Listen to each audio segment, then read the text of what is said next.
वित्त मंत्री निर्मला सीतारमण ने आज अपना तीसरा बजट पेश किया। इस दौरान कई बड़ी सौगातों का ऐलान हुआ। सीतारमण ने कहा कि मोदी सरकार की ओर से आत्मनिर्भर भारत पैकेज, कई योजनाओं को कोरोना काल में देश के सामने लाया गया ताकि अर्थव्यवस्था की रफ्तार को आगे बढ़ाया जा सके। आत्मनिर्भर भारत पैकेज में तकरीबन कुल 27,01,000 करोड़ रुपए की मदद जारी की गई। ये सभी 5 मिनी बजट के समान थी। वहीं वित्त मंत्री ने अपने बजट भाषण में आत्मनिर्भर स्वस्थ भारत योजना का भी ऐलान किया। सरकार की ओर से तकरीबन 24,180 करोड़ रुपए इसके लिए दिए गए हैं। बड़ी खबर के साथ इस वक्त की बुलेटिन की शुरुआत करेंगे, चर्चा की शुरुआत करेंगे। आयकर स्लैब में इस बार कोई बड़ा बदलाव नहीं हुआ है, ये बड़ी खबर है और सीधे तौर पर इसको लेकर ये एक दुखी की खबर मानी जा रही है करदाताओं के लिए। हालांकि इसको लेकर के अपडेट अभी आनी बाकी है कि किस तरीके से असर पड़ेगा, इस पर जानने की कोशिश करेंगे। स्टील और लोहा सस्ता हो सकता है, मोबाइल फोन महंगे हो सकते हैं, वो इसलिए कहा जा रहा है क्योंकि जो कस्टम ड्यूटी है वो बढ़ा दी गई है तकरीबन 2.5%। और इस सब को ध्यान में रखते हुए अब देखना होगा कि इसका मिला जुला असर विभिन्न लोगों पर, विभिन्न सेक्टर्स पर कैसे पड़ेगा, उसका आंकलन करना अभी बाकी है। लेकिन इन सब के बीच अगर अलग अलग सेक्टर्स का जिक्र करते हैं तो कुछ के लिए बहुत राहत की खबर है, कुछ के लिए स्थिति वैसी की वैसी ही बनी हुई है। कुछ क्षेत्रों में जरूर असर पड़ता हुआ नजर आएगा। जैसा कि हमने आपको बताया, मोबाइल फोन चार्जर महंगे हो सकते हैं क्योंकि कस्टम ड्यूटी को 2.5% तक बढ़ा दिया है। इसके साथ साथ करदाताओं के लिए कोई अच्छी खुशी या अच्छी खबर नहीं है क्योंकि जो इनकम टैक्स सिस्टम है उसमें कोई बदलाव नहीं हुआ है। टैक्स स्लैब्स को लेकर के कोई खासी बड़ी अपडेट नहीं है, कुछ बड़ा ऐलान नहीं हुआ है। लेकिन जिस तरीके से आज बजट का ऐलान हुआ है उसको निश्चित तौर पर इस तरीके से देखा जा सकता है कि सरकार की प्राथमिकताओं को, अर्थव्यवस्था को ट्रैक पर लाने की कोशिशें ज्यादा नजर आई। किस तरीके से जनता को खुश करते हुए, स्थिति को समझते हुए, कोरोना काल में जिस तरीके से प्रभाव निश्चित तौर पर पूरे अर्थव्यवस्था पर पड़ा है, उन सभी फैक्टर्स को ध्यान में रखना था। और शायद यही कारण है कि वित्त मंत्री निर्मला सीतारमण जिस दौरान ये अपना भाषण दे रही थी, इस भाषण के दौरान लगातार उन्होंने कोरोना काल का जिक्र किया, कोरोना काल को देखते हुए किस तरीके से असर पड़ा। लेकिन सबसे बड़ी बात और गौर करने वाली बात यह रही कि पिछले साल के मुकाबले जो बजट रहा, इस साल भी बेहतर किया है। बहुत से ऐसे पॉइंट थे जो निकलकर सामने आए। अब हम आपको बताएंगे कि बजट को लेकर वो कौन से महत्वपूर्ण बिंदु रहे, वो कौन सी महत्वपूर्ण बातें रही जिस पर पूरा देश का ध्यान होना चाहिए। बंगाल में सड़क निर्माण के लिए 25,000 करोड़ रुपए की जो सौगात है वो जारी की गई है। रेलवे को तकरीबन 1 लाख करोड़ से ज्यादा की रकम जारी की गई है। रेल बजट का जिक्र करें तो ये 1 लाख करोड़ से ज्यादा का है। 2030 से नई रेल योजनाओं की शुरुआत होगी और आत्मनिर्भर भारत का सबूत पूरा विश्व देखेगा। मेट्रो के लिए 11,000 करोड़ का प्रावधान रखा गया है। बजट की कुछ खास और बहुत बड़ी बातें हैं। पब्लिक बस के लिए 18,000 करोड़ का जो ऐलान है वो किया गया है बजट में। आपको बता दें कि अगले साल 8,500 किलोमीटर रोड प्रोजेक्ट की शुरुआत भी पूरे देश में हो जाएगी। प्रीपेड स्मार्ट मीटर लगाए जाएंगे। इसके साथ साथ जब हम स्मार्ट मीटर का जिक्र कर रहे हैं तो गैस पाइपलाइन को लेकर के भी ऐलान किया गया। ग्राहक खुद चुन सकेंगे अपनी बिजली कंपनियां, ये भी बहुत बड़ी बात है। बिजली से चलने वाली ट्रेनों का विस्तार होगा, इस बात का ऐलान आज बजट सत्र के दौरान किया गया। रेलवे में मेड इन इंडिया पर खास जोर दिया जाएगा और यहां से आत्मनिर्भर भारत का सबूत भारत देगा। बीमा क्षेत्र में FDI अब 74% होगा। ये सबसे बड़ी बात थी, सबसे बड़ा पॉइंट था जिस पर खासा जोर हम देने वाले हैं। डूबे कर्ज को लेकर मैनेजमेंट कंपनी बनाई जाएगी, ये भी एक बहुत महत्वपूर्ण पॉइंट है। सरकारी बैंकों को 20,000 करोड़ रुपए की मदद मिलने वाली है सरकार की तरफ से। ये तमाम ऐलान हुए हैं। सौर ऊर्जा कॉर्पोरेशन के लिए 1,000 करोड़ रुपए का ऐलान किया गया है। ये बेहतरीन और बड़ी बातें हैं जो बजट सत्र के दौरान बजट के ऐलान को लेकर के आए। 9 नए शहर गैस वितरण से जोड़े जाएंगे। 9 नए डिस्ट्रिक्ट जोड़ने की बात, जिलों को जोड़ने की बात वित्त मंत्री ने की थी। उज्ज्वला योजना से 8 करोड़ परिवारों को और लाभ मिलने वाला है। विनिवेश के लिए कानून में संशोधन होगा। ये बहुत महत्वपूर्ण पॉइंट है। जब हम डिसइन्वेस्टमेंट का जिक्र करते हैं तो इस पर खास जोर सरकार की तरफ से किया गया है। पीएम आत्मनिर्भर स्वस्थ भारत योजना की शुरुआत हुई है। इसका असर कैसे पड़ेगा, इस पर चर्चा करेंगे। कोरोना काल को देखते हुए भी असम में हाईवे पर 35,000 करोड़ रुपए खर्च होगा। किसानों को लागत से 1.5 गुना ज्यादा देने का प्रयास सरकार की तरफ से रहने वाली है। किसानों को लेकर हालांकि हल्ला गुल्ला विपक्ष की तरफ से किया गया, लेकिन किस तरीके से पिछले बजट के दौरान और स्थिति उत्पन्न हुई है उसका जिक्र इन्होंने किया था। किसान को लेकर किस तरीके से काम किया गया, 1.5 गुना एमएसपी दी गई है, ये पॉइंट सामने निकल कर आया था जो सरकार ने रखा। बंगाल में सड़क निर्माण के लिए 25,000 करोड़ की जो सौगात है वो दी गई है। ये तमाम वो महत्वपूर्ण पॉइंट हैं जो हमने आप तक पहुंचाया, आपको बताया कि किस तरीके से बजट में बड़े ऐलान हुए हैं। तो 8 करोड़ लोगों को मुफ्त गैस मिलने वाली है ये बात, और ये ऐलान भी हुआ। 40 करोड़ गरीब महिलाओं को मदद मिलेगी, ये बजट के दौरान कहा गया। और महिला सशक्तिकरण का उदाहरण भी बजट में देखने को मिल गया। मिशन पोषण 2.0 की शुरुआत होगी। मिशन पोषण पिछला एक जो कार्यकाल है वो हमने देखा है, ये 2.0 कैसा रहेगा ये भी देखने वाली बात रहेगी।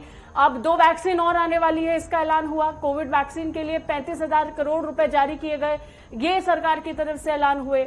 17 नए इमरजेंसी हेल्थ सेक्टर खोले जाएंगे, ये बहुत महत्वपूर्ण बात है। जब हम हेल्थ सेक्टर का जिक्र करते हैं तो पिटारा खुला है हेल्थ सेक्टर के लिए, और उसको लेकर के कुछ नई पॉलिसीज हैं, कुछ पुरानी पॉलिसीज पे वापस काम किया गया।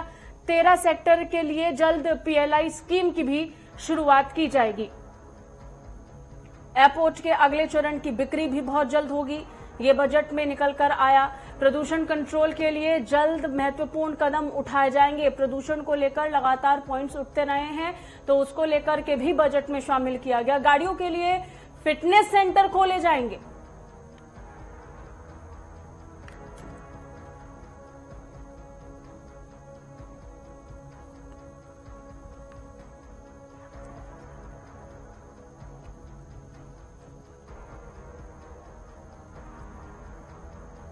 तो लगातार हम आप तक वो बहुत महत्वपूर्ण पॉइंट बता रहे हैं जिनकी जरिए से भारत आत्मनिर्भर बनेगा। और इस साल का बजट जो है वो जारी किया गया है।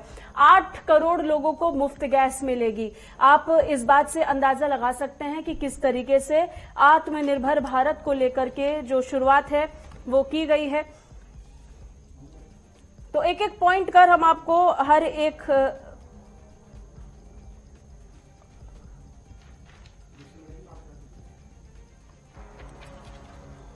पॉइंट हम आप तक पहुंचा ही रहे हैं, किस तरीके से काम हो रहा है और क्या ऐलान सरकार की तरफ से किए गए हैं। तो इस पर चर्चा करेंगे, जानने की कोशिश करेंगे किस क्षेत्र को, किस सेक्टर को कितना फायदा हुआ है, सरकार के पिटारे से कितनी खुशी किस सेक्टर को मिली है, ये भी जानने की कोशिश करेंगे। लेकिन निश्चित तौर पर जितना बजट हमने सुना, जिसको समझा, उससे एक चीज स्पष्ट है कि सरकार ने आत्मनिर्भर भारत का सबसे बेहतरीन उदाहरण बजट के जरिए से दे दिया है और पूरी तैयारी कर ली है।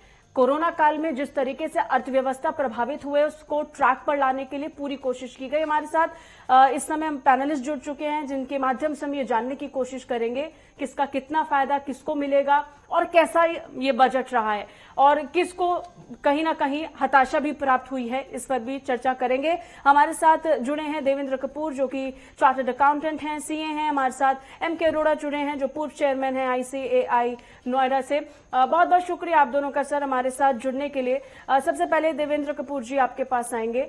जब हम इस बजट को देखते हैं तो इसमें निश्चित तौर पर बहुत सारे ऐसे पॉइंट हैं जो नए लगे, जो बहुत अच्छे लगे, जिसके जरिए से ये पता चल रहा है कि किस तरीके से दूरदर्शिता रखते हुए सरकार ने बहुत आगे तक का सोचा है।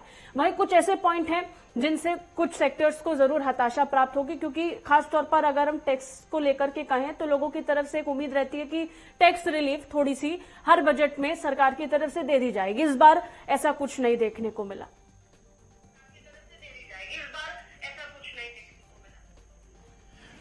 मेरी राय में इससे अच्छा बजट, खासतौर पे जिस स्थिति से हमारा देश पूरा विश्व गुजरा है, इससे बेहतर बजट हो नहीं सकता था। हमारी माननीय वित्त मंत्री ने ग्रोथ को भी ध्यान में रखा है और लोगों की सेविंग को भी ध्यान में रखा है और लोगों के हाथ में पैसा छोड़ा है जी। और अगर हम इसको, जो उन्होंने अपने बजट भाषण में भी कहा कि हम लोग टैक्स नहीं बढ़ा रहे हैं, हम कंप्लायंस को रिस्ट्रिक्शंस करके, कंप्लायंस की सिस्टम को और इम्प्रूव करके टैक्स की कलेक्शन को बढ़ाएंगे, ये बहुत ही सराहनीय उनका कदम है। इस सिस्टम, लोगों की बहुत अप्रेंशन थी जो हर बजट में होती है कि कैपिटल गेन टैक्स लग जाएगा, कई तरीके के नए रेट्स बढ़ जाएंगे, और कोविड टैक्स को लेकर तो बहुत ही अप्रेंशन थी। वो कोई भी चीज माननीय वित्त मंत्री ने इस बजट में नहीं कही है। ये बधाई के पात्र हैं। सबसे बड़ी बात, जो सीनियर सिटीजन्स को बेनिफिट दिया है वो बहुत अच्छा बेनिफिट दिया है। अब उनको एक टैक्स की रिटर्न भरने की जरूरत नहीं है अगर उनको पेंशन से, और अगर सिर्फ इंटरेस्ट इनकम की इनकम है लोगों की। तो इसी प्रकार ये जो IT-80 के साथ फेसलेस स्कीम का भी जुड़ाव किया है, ये लोगों को बहुत ही हैजल फ्री कर देगा, एकदम हैजल फ्री कर देगा। रीजन, कहीं उनको किसी किस्म की उठ के जाने की परेशानी नहीं रहेगी। सिर्फ हिंदुस्तानियों को नहीं, फॉरेन रेजिडेंट्स को भी बढ़ावा देने के लिए जो वापस इंडिया आते हैं उनके भी जो डिस्प्यूट्स हुआ करते थे, वेरियस प्रॉब्लम्स होती थी, उसको भी इन्होंने बहुत बढ़ावा दिया है। व्यापारी अगर डिजिटलाइजेशन को देखिए, एक तरफ से डिजिटलाइजेशन को बढ़ावा दे दिया और एक तरफ से व्यापारी को फायदा दे दिया। अगर अब उसकी टर्नओवर 10 करोड़ की हो जाती है तो उसको टैक्स ऑडिट नहीं कराना है। ये बहुत बड़ी एक बात है। इसी तरीके से जनरल पब्लिक के लिए डिपॉजिटर्स का प्रोटेक्शन, स्ट्रेस बैंक में लोगों के रुपए फंस जाते थे, तो छोटी छोटी बातों को ध्यान में रख के गवर्नमेंट ने बहुत ही अच्छा सुविधाजनक बजट बनाया है। इस बात से लोगों को निराशा होने की जरूरत नहीं होनी चाहिए कि हमें टैक्स में रिलीफ नहीं मिला। मेरा ख्याल है उनको थैंकफुल होना चाहिए कि कोविड सेस जैसी चीज नहीं लगाई, और माननीय हमारी वित्त मंत्री ने बोरिंग्स और इंटरनल रिसोर्सेज से ही अपने बजट का पालन किया है। और एक बहुत बड़ी बात, जो लोगों की हैजल्स को दूर करने के लिए रीओपनिंग ऑफ केसेस होते थे जिसमें लोगों को अनसर्टेनिटी रहती थी, उसका भी टाइम उन्होंने घटा दिया है। मेरे ख्याल से इससे अच्छी स्कीम हो नहीं सकती। अच्छा, बहुत बढ़िया बजट है ये। एक बहुत जरूरी बात है, जब हम बजट को लेकर के चर्चा कर रहे हैं अरोड़ा साहब, जब हम चर्चा कर रहे हैं कि कितना अच्छा रहा, कितना फायदा मिलने वाला, उस दौरान हमें एक पॉइंट नहीं भूलना चाहिए। पिछले 1 साल के दौरान, कोरोना काल के दौरान, सरकार की तरफ से समय समय पर राहत पैकेज दिए गए थे, और वो राहत पैकेज देने के अलावा जब हम बजट 2021-22 का जिक्र कर रहे हैं तो इसमें भी बहुत सी राहत दी गई हैं, जैसे मुफ्त में गैस कनेक्शन देना, इसके साथ साथ स्मार्ट मीटर्स का लगना, आम जनता और हर एक घर का भी ख्याल सरकार ने रखा है। अरोड़ा जी,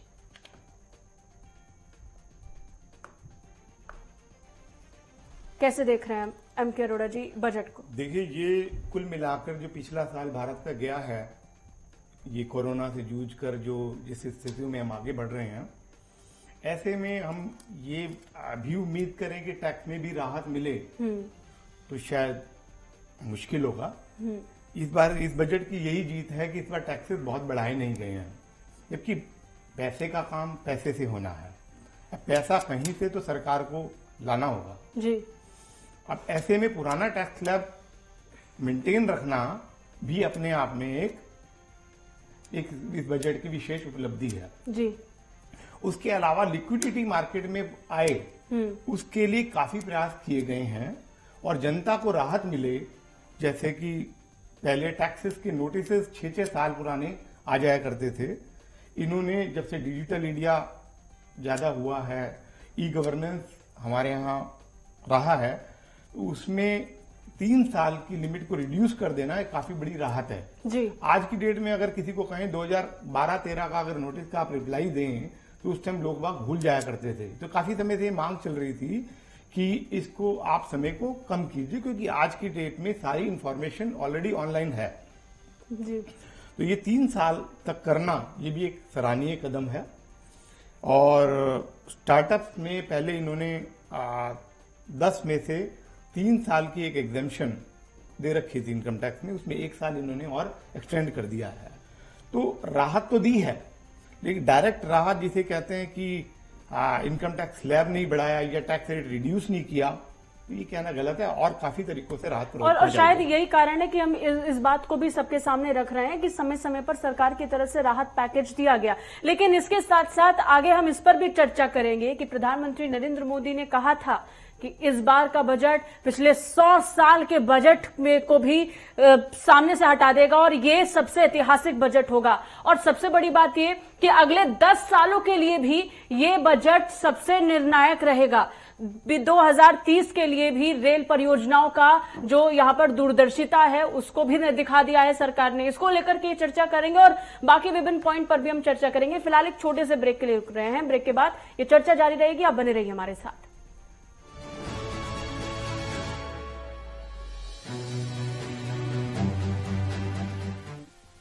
सारा आलम सो जाए तुम मुझे से।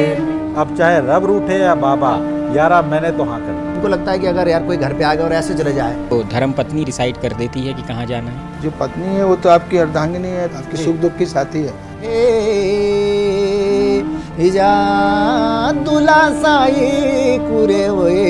जो अपना सोचते हैं वो करके ही रहना है। और मेरा सौभाग्य है कि मेरे को ऐसी पत्नी। सब्जी लेने तो मैं भी जाता हूँ, कहाँ जाता हूँ, हम लोग दोनों जाते हैं। और खास तौर से जो पति पत्नी होंगे तो वे के संदर्भ में ये बहुत सुंदर पहल छा। पूरे हुए राजा रे मालो साई।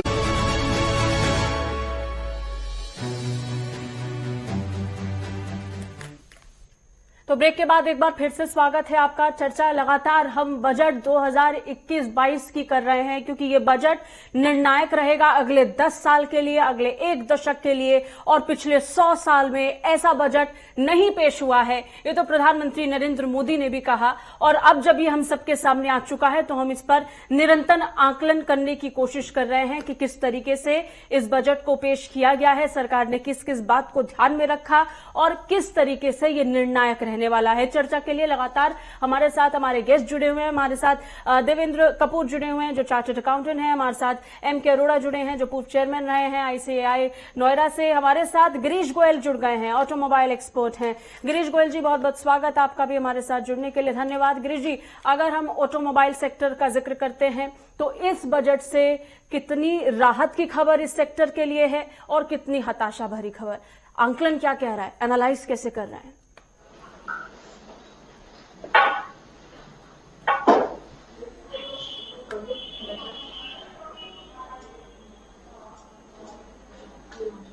गिरीश जी, आवाज पहुंच रही है?